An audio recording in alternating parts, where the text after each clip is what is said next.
जय श्री राम, जय बाबा साहब। मैं विक्रम कुमार बागड़े, राष्ट्र धर्म समाज का एक छोटा सा सेवक।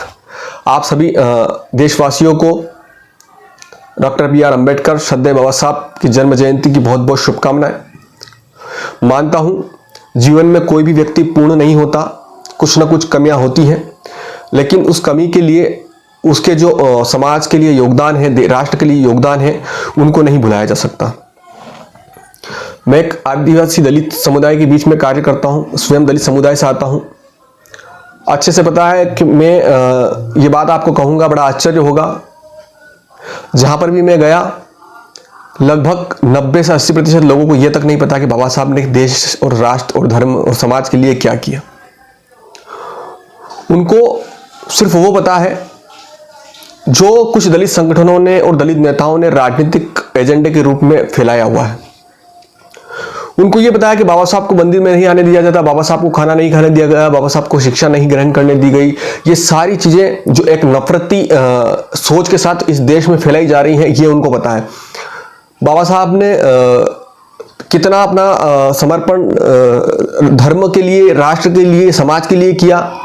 बाबा साहब ने समाज के लिए जो मूल मंत्र, शिक्षा का मूल मंत्र समाज के लिए दिया, वो सारी चीजें अदृश्य करके सिर्फ वो चीजें सामने लाई जाती है जिससे लोगों के मन में एक नफरती भाव उत्पन्न हो सके, जो एक बदले की भावना समाज देख सके, बदले की भावना में समाज जी सके। वो जानबूझ के उनको सिखाया जा रहा है। किसी दलित संगठन, दलित नेता का नाम लेना उचित नहीं होगा, लेकिन फिर भी आपको पता है इस देश में दलित समुदाय के लोगों की भावनाएं जुड़ी हुई हैं बाबा साहब के नाम से।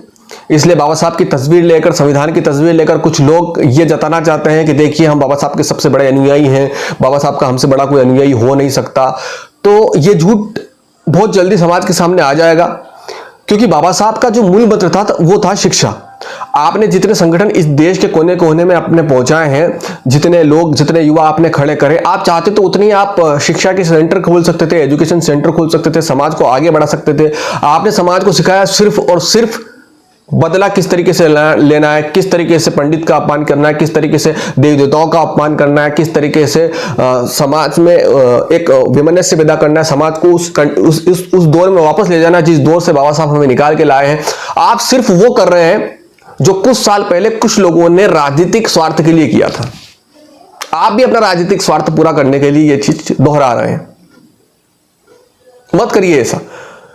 आपकी वजह से, सिर्फ आप जैसे लोगों की वजह से, आप जैसे दलित संगठनों की वजह से, आप जैसे दलित नेताओं की वजह से आज श्रद्धेय बाबा साहब को बहुत अपशब्द कहे जा रहे हैं, बहुत गंदी गंदी गालियां दी जा रही हैं। उनके जो त्याग, उनके समाज को, राष्ट्र को जो समर्पण है, उनको भुलाया जा रहा है आप जैसे लोगों की वजह से। आप चंद रुपयों के लिए, आप चंद स्वार्थ के लिए बाबा साहब को बेच देते हैं और खुद को आप सबसे बड़ा दलित हितैषी बताते हैं, खुद को आप सबसे बड़ा बाबा साहब का अनुयायी बताते हैं, और समाज आंख बंद करके आपके इन बातों में आ भी जाता है। इससे बड़ा दुख और कुछ भी नहीं है मेरे लिए। क्यों समाज इन लोगों की बातों को मान रहा है? आप स्वयं अपने स्तर से बाबा साहब को पढ़िए। बाबा साहब ने कभी भी यह नहीं कहा कि आप किसी से बदला लें। समता, समानता और बंधुत्व की भावना का जो मंत्र बाबा साहब ने दिया था, आज यही लोग वो मंत्र तोड़ने के लिए कार्य कर रहे हैं। ये लोग वहां पहुंच जाते हैं जहां दलित को घोड़ी से उतारा जाता है, लेकिन ये लोग वहां क्यों नहीं पहुंचते जहां पर एक स्टूडेंट को, एक विद्यार्थी को कुछ पैसों की तंगी की वजह से, कुछ समस्याओं की वजह से अपनी मनचाही पढ़ाई छोड़ देनी पड़ती है, अपने पढ़ाई को छोड़कर कुछ काम करने के लिए वो मजबूर हो जाता है। ये लोग वहां क्यों नहीं पहुंचते? क्यों? क्योंकि इनका ये जो घोड़ी वाला मैटर है, इससे अपना एक राजनीतिक नैरेटिव इनका सेट होता है, एक राजनीतिक एजेंडा इनका चमक जाता है, इसलिए ये लोग वहां जाएंगे।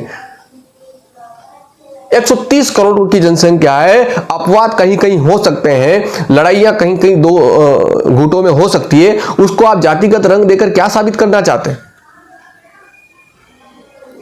समाज अगर जब शिक्षित हो जाएगा तो विश्वास, अंधविश्वास और जो रूढ़िवादी परंपराएं हैं उनसे स्वयं मुक्त हो जाएगा।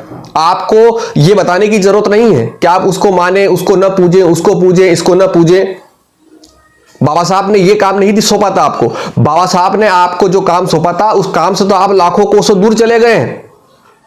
आपका मात्र एक काम होना था कि आपको सिर्फ समाज को शिक्षित बनाना था। आप न जाने कितने संगठन खड़े कर दिए, कितने आपने सेनाएं बना दी बाबा साहब के नाम पर, लेकिन आप एक शिक्षित करने वाली कोई सेना, एक ऐसी योजना नहीं बना पाए जिससे सारे ही लोग, सारे ही युवा आदिवासी, दलित युवा आदिवासी सारे उसका फायदा ले सके। सरकारों पर आपने सारा दारोमदार छोड़ दिया। सरकार करे ना करे, लेकिन जो आप सरकार के बाहर रहते हुए कर रहे हैं, आप करिए ना। आप जाइए, एक बच्चे को शिक्षित करिए, उस परिवार से एक बच्चा आगे बढ़ेगा। और शिक्षा का मतलब सिर्फ बच्चों को यह ना सिखाए कि आपको सरकारी नौकरी करना है, शासकीय नौकरी करना है। इसके अलावा आपके बहुत सारे क्षेत्र है जिसमें आप जा सकते हैं। निजी क्षेत्रों में आप स्वयं का व्यवसाय कर सकते हैं, शेयर मार्केट में आप अच्छा कुछ कर सकते हैं। वहां पर जीरो भागीदारी क्यों है दलितों की? आप एक अच्छे पत्रकार बन सकते हैं, जर्नलिस्ट बन सकते हैं। बहुत सारी योजनाएं, बहुत सारे काम है, आप समाज को सिखा सकते हैं। आप समाज के बीच में जाके छोटे छोटे उद्योग किस तरीके से सफल कर सकते हैं, उन सभी चीजों के बारे में आप समाज को बता सकते हैं। लेकिन आपने नहीं किया। आपने क्या किया? हाँ, घोड़ी से कहां पर उतारा है वहां चलते हैं। किसको नहीं रखने दी, वहां हम जाते हैं, वहां उसकी मूछ रखवाते हैं। ये समाज को आप किस ओर ले जा रहे हैं? समाज में आप बदलाव की भावना रखिए। समाज में आप बदले की भावना से कुछ हासिल नहीं कर पाएंगे।